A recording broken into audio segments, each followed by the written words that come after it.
So I'm sitting in a 2000 Honda Accord. Yeah, you can see the flashing check engine lights. So it drove over here this time, and I say that because this is the third time I work on this car, and the first 2 times I had to get towed in.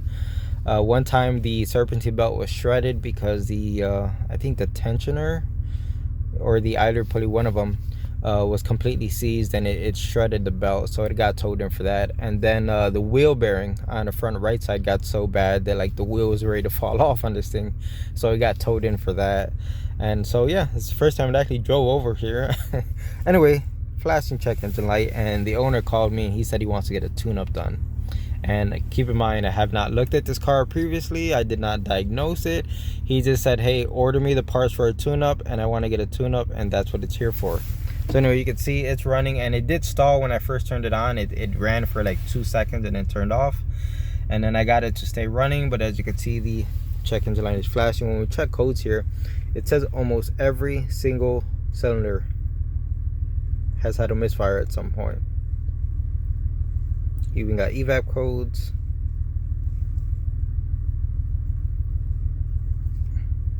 But let's go see if we could find actual misfires, and let's see what's misfiring right now. I can't seem to find anything in the scanner to look at misfires on this vehicle. So we're just gonna go ahead and pull it into the garage and try to determine the old school way of which cylinder is misfiring.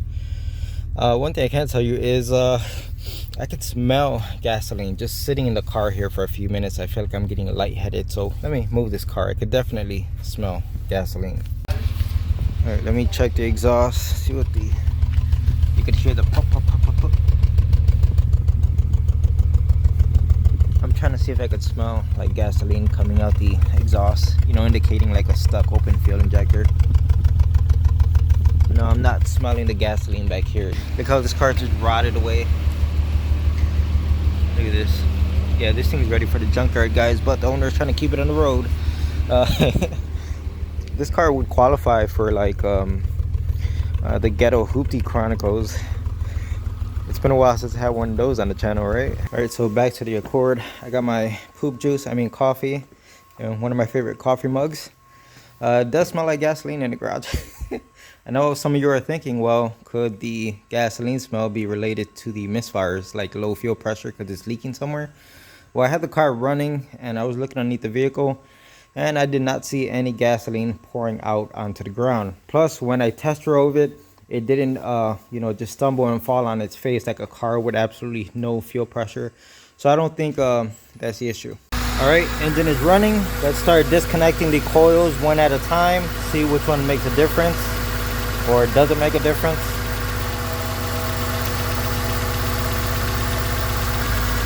All right, that one's definitely contributing.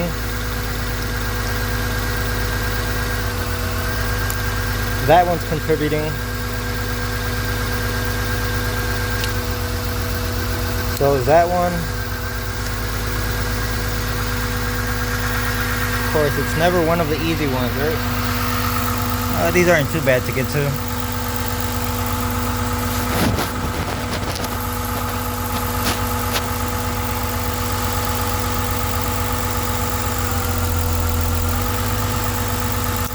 That one's contributing. So I did the one all the way on the right. Let me turn on this light for you guys. This is the center cylinder back here.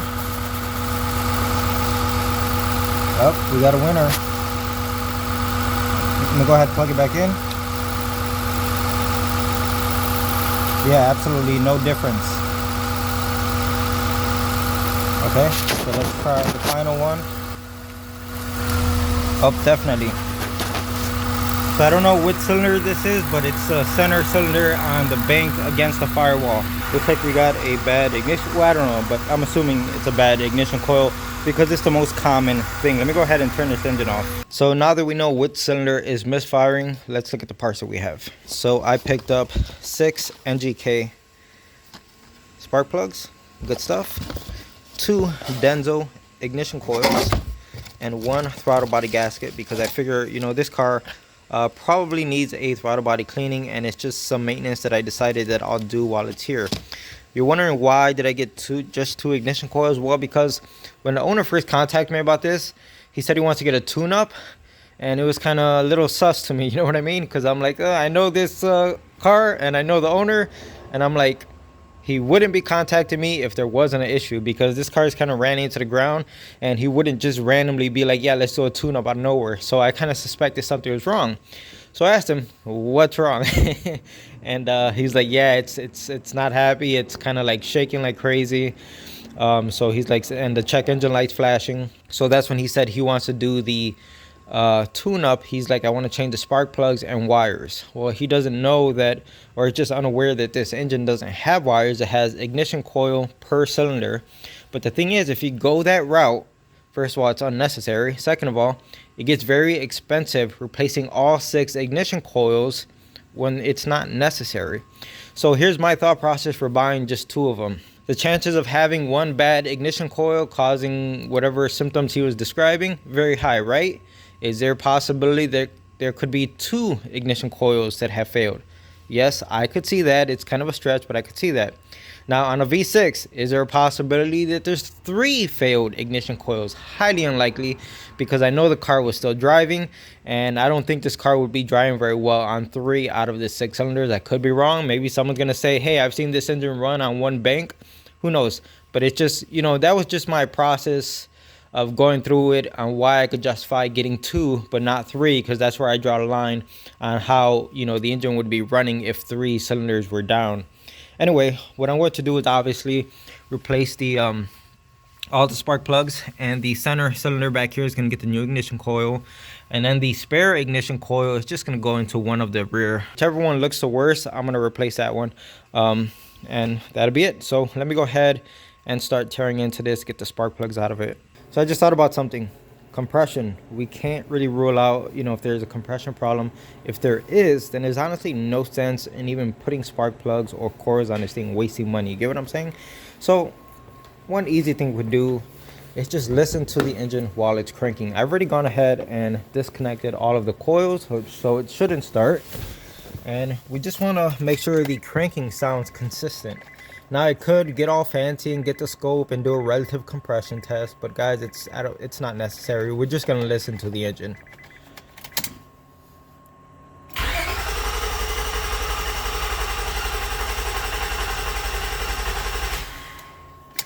Sounds pretty consistent to me. That's a good sign. All right, so now I feel a lot better about going ahead and slapping on the spark plugs and that 1 coil.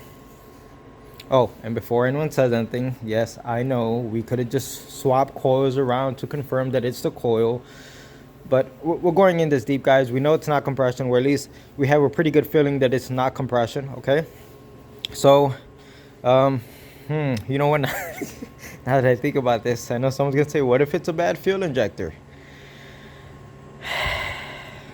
Should we move the yeah, let's do that, because if I think about it, you know, what would be the outcome if I change all the spark plugs, put the new coil on it, only to find out the cylinder, the third or the center cylinder back there is still misfiring, and it is because, let's just say, a bad fuel injector. Well, now I have to tell the owner, hey, it has a bad fuel injector, and by the way, if you want to pick up your car, here's your labor cost, and by the way, you're getting your car back the same way it came in. It's not fixed, but here's your bill. That would be pretty crappy. I don't like to do things like that. So once again, before just throwing the new parts on here and potentially wasting money, let's go ahead and swap that coil around. All right, so I swapped the 2 center cylinders real fast. So this is the suspected bad coil. You can see I put an X on it, and the one that used to be right here, I just put it back there. Okay, so everything's plugged in. Let's start up the engine again, and the only test we really have to do is unplug this one while it's running. If there's no difference, then yeah, it's a bad coil. But if we unplug this and the cylinder does drop out like it was contributing, now we have to start thinking about what else could be wrong. You get what I'm saying? It's not just a coil at that point. All right, the car is running. Cross our fingers. No difference. Yep. No difference at all.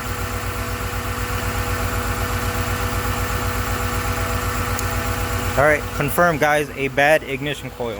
Sorry about the noise guys. I got the heater on in the garage, but that confirms you have a bad coil, and now I don't feel so bad about shooting the parts cannon at this thing because we know the parts that we have here are gonna fix this car. But I'm curious to see what the spark plugs look like. I don't know how long they've been in here, how many miles they have on them. I don't even know how many miles are on this car, so let's go check really fast. 228,000. It's a good amount. Got all the spark plugs out, and you could see a color difference on the spark plug that wasn't firing, which is this one in the center back here. You could see on the business end they all look nice and dry, except for that one in the center. So now if we look at the ground strap and the electrode, it is pretty well worn down. Sorry, I know it's hard, it doesn't really want to focus well. I'm gonna get you guys some macro shots of this so we can get close up and really look at this. The ground strap looks to be tapered off, and the gap between the ground strap and the electrode looks to be at minimum twice or maybe even 3 times the size of what the brand new spark plug looks like. Besides the obviously worn down spark plugs, I don't see anything else that jumps out at me. So let's go ahead and install the brand new spark plugs. I got the new spark plugs installed, and now it's time to put the coils back on. As you can see, I already put the new coil where it belongs. This is exactly how they came out the engine. Now the question is, where do we put the other brand new coil? So we know the other 5 work, right? So I'm just gonna go based off of looks. Okay, so like the ones that in the back don't look horrible. This one's semi-clean. These 2 kind of look bad. I would say the one that looks the worst is right here in the center. So this is probably the one we're gonna go ahead and change out, and the new Denso coil is gonna go just like that. So that's how they're gonna get installed on the engine. And technically this coil still works. I don't want to throw it out because who knows, it may save the owner one day when he's in a pinch. So I'm gonna put this in this box and tell him to hold on to it. It's just a spare part at this point that still technically works. So let me go ahead and put these back on the engine. All right, so we'll just start putting them in. And guys, today's February 1st. Man, it's like every day we're getting a news report of like a new plane crashing. Isn't that wild? Man, there's always something. I feel really bad for guys though, that plane that crashed, or I should say the helicopter that crashed into the plane that had like 64 people on it or something like that. Man, it was a bunch of young kids. I think it was like a hockey team. I feel so bad for them because you see the picture they took as a team, you know, like before they left for the flight. And just really breaks my heart because I have a teenage daughter around that age, you know, and I could see her, you know, being in a sport like that and wanting to travel to go to a sports event. And it's just, you know, it really hits home. And it's just wild, man. I can't even imagine what their parents are going through, you know, waiting at home, waiting for their kid to come home, and it never happens. And then the other countless crazy things that keep happening in the world, man. It's absolutely wild. Anyways, I'm not trying to be a downer in this video. Let me go ahead and finish putting in the ignition coils. So all of that is wrapped up, everything's plugged in and tightened down, good to go. Let's go ahead, start her up. I know I have to do the throttle body still, but I want to start her up right now and just make sure it's no longer misfiring and that we no longer have a flashing check engine light. I'm not going to keep it running for too long because I don't feel like opening up the garage door right now and let out my heat. All right. Already feels a million times better. That idle's acting funny. But it dropped down. Feels nice and smooth. I can feel it's no longer misfiring. And of course, we no longer have a flashing check engine light. So that's all great. I'm gonna go ahead and turn her off. Man, the way that thing idled up like that almost makes you think like it has a vacuum leak somewhere. I know it wasn't me though. It's a good thing I didn't buy an air filter for this thing. I was this close to ordering an air filter when I was ordering the parts for the tune-up, and it's got this aftermarket garbage on here. So yeah, anyway, let me go ahead and tear all of this apart. Let's see what the throttle body looks like. Oh man, it smells like like freaking rotten eggs in here. That's what it smells like. I don't know why, but yeah. And I can already see signs of this throttle body is going to be pretty bad. And it appears that this car has Bluetooth cruise control. It's not even connected. Look at that end over there, you see it? Alright, so I'm not going to worry about that. Let me finish unplugging everything. We'll get this throttle body off of here. I know some people clean throttle bodies by simply taking off the air intake tube, and then they come in here with a rag and some brake parts cleaner. That's not how I do things, guys.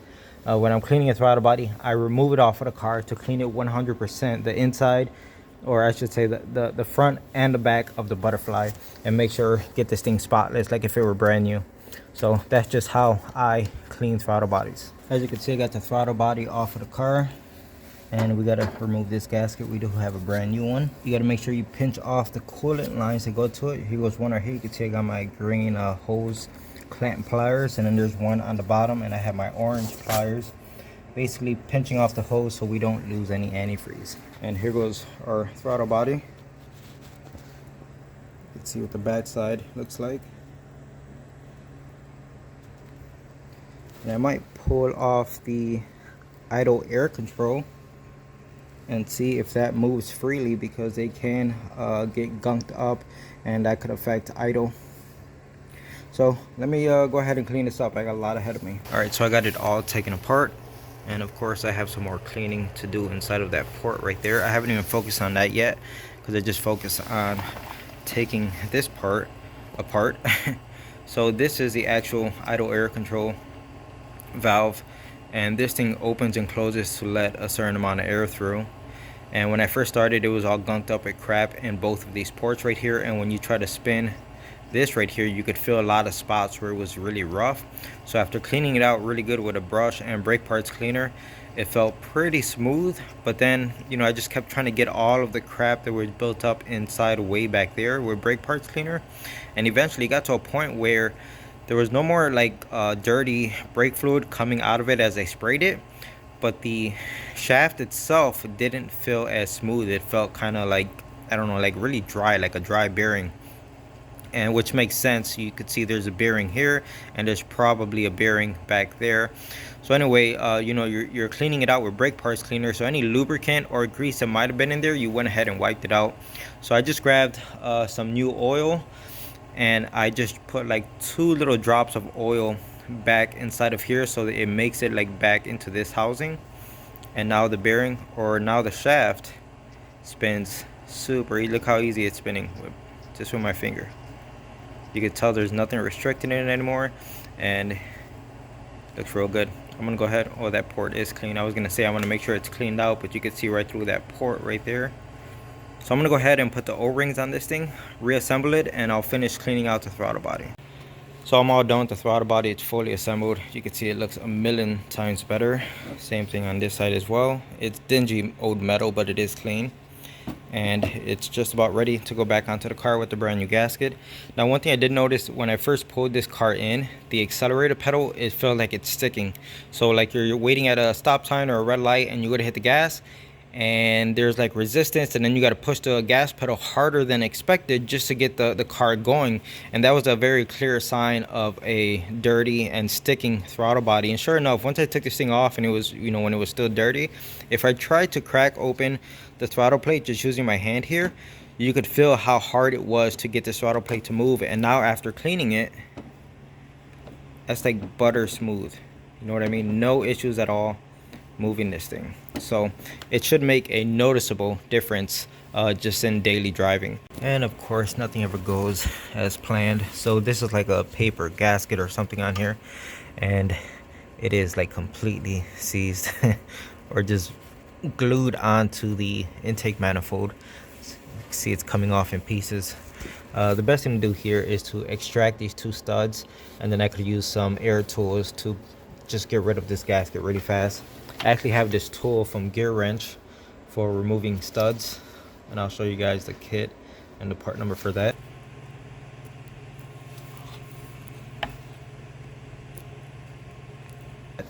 So it basically goes over a stud like this. Just got to choose the right size out of the box, and it basically removes the stud without damaging it.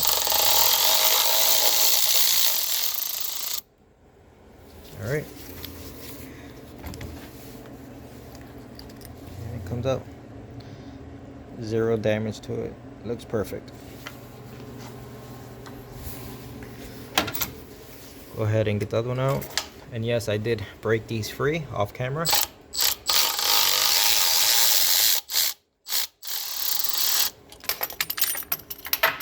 Oh, yes, I hit the ground. That's what happens when you're working with one hand trying to hold the camera, guys. All right, there we have it. It's pretty much all done. I used gasket scrapers to get the majority of the gasket off, and then once it was like 99% gone, use a 3M white bristle brush to clean it up. It's safe for aluminum, it's not going to damage it. And of course, sprayed brake parts cleaner to get anything that was remaining. And I'm just using my new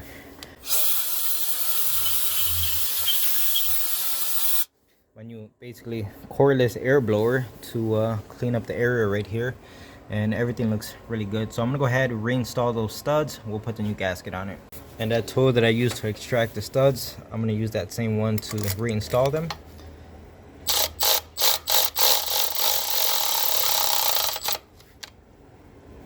Good enough. And again, zero damage to the studs.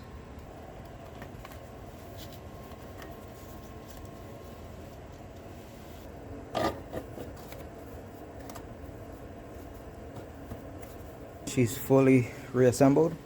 Everything's plugged in, good to go. Let's go ahead, start her up. She may idle funny. I have to check my scanner, see if there's a function inside the scanner for a idle relearn. But let's go from there.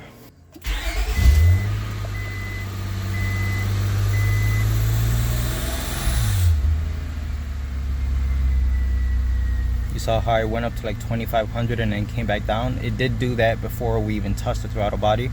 I showed you guys that before. Seems to be idling real smooth.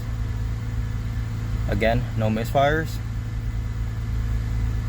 Alright, so let me open up my garage so I don't die in here, and I'm going to look through my scanner, see if there is a idle relearn. Okay, so I went ahead and cleared all of the codes.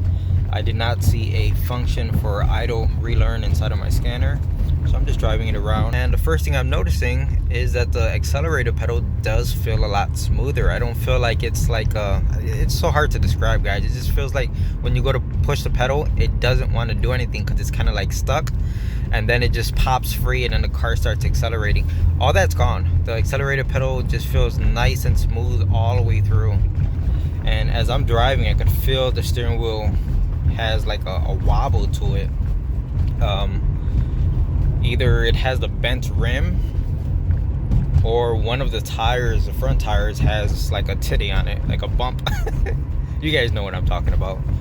Yeah, I mean, you guys can't see it because it's pitch black inside the car, but I mean, the steering wheel is like wobbling back and forth, and the faster you drive, the more violent it gets. So that's unfortunate. I could kind of hear the power steering pump whining a little bit. Makes sense. I did see the power steering pump like all moist. Oh man, this thing feels like a death trap.